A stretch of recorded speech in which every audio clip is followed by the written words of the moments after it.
이 말의 전제가요. 제가 생각할 때는 사랑을 못 받아서 그랬을 것이다. 관심을 사실 갈구하는 것이다. 맞죠. 그게 맞는 사람들이 95% 이상 될 거라고 생각을 해요.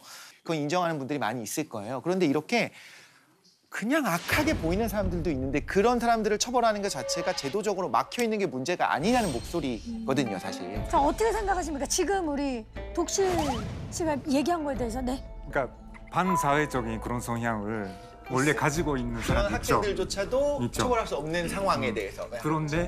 근데 그런 사람조차도 나중에 성인이 되면서 예를 들어서 뭐 결혼하거나 이렇게 하면서 저 사람이 바뀌는 경우가 있거든요. 근데 그렇다면 아직 열 몇 살밖에 안 되는 사람한테 너는 뭐 범죄자다 이런 낙인을 주는 것이 오히려 또 그 앞으로 살아가는 그 인생을 완전히 범죄자로서의 그 길을 가게끔 하는 그런 악용을 한다 그러잖아요. 촉법이 되면서. 근데 저는 그걸 반복적으로 할 땐 그게 이미 몸에 습관이 되어 됐다고 생각하거든요. 그게 머리에 그런 인식이 붙은 다음에는 어중간한 교육을 받아서 저는 해결이 안 된다고 생각을 해요. 왜냐하면 해결될 사람이면 세네 번 아니면 한두 번이면 해결됐겠지. 그렇게 수십 번까지 안 가거든요. 이런 문제는 촉법이라고 해도 우리 성인들은 집행유예라는 게 있잖아요. 그것처럼 얘도 집행유예를 주는 거예요. 예를 들어서 12살에 촉법이 안 돼서 12살에 했다면 14살까지 계속 하는지 안 하는지 보고 해주면 걔가 조금 더 그동안에는 좀 저 자신을 단속하고 그러지 않을까. 학생들한테 선처를 하는 게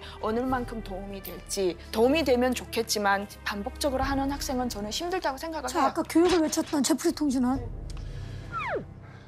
앞으로 조금 더 신 문제 우리가 토론했으면 좋겠는데 이거 진짜 골치 아파요.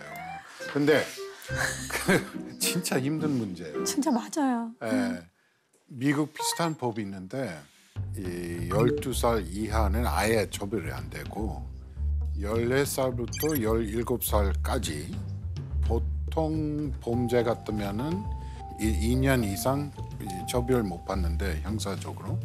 근데 범죄의 내용에 따라서 심각하면 어른하고 똑같이 대접을 받아요. 그러니까 감옥도 들어가고 처벌도 받고 그래서 우리나라도 그런 예외 조항 필요하다고 생각해요. 아, 그럼 이번 이 사건, 인천 사건을 보시고 그런 조항이 필요하다고 생각을. 필요하다고 생각해요. 저 정도 잔혹하다면. 예. 결론적으로 우리가 형사적으로 처벌할 수 있게끔 해줘야 된다고 생각하면서 교육 확실히 더 줘야 돼요. 그게 확실해요.